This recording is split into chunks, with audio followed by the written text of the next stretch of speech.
र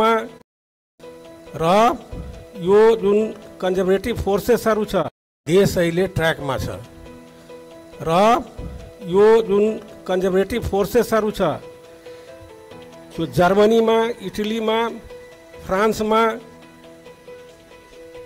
हंगरीमा सबै ठाउँमा शिर उठाइरहेको छ। संसारै यस्तो बदलिरहेको छ।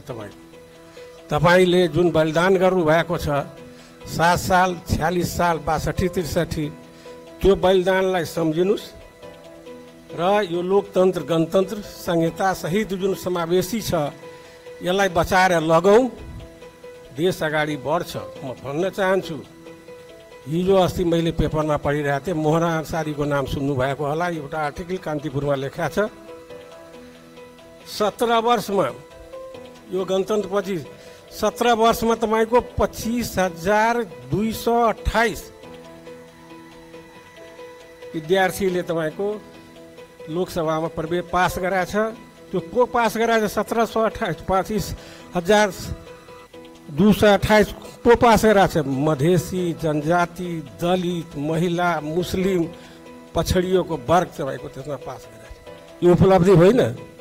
सम्पूर्ण देश घुम्नुस्। आज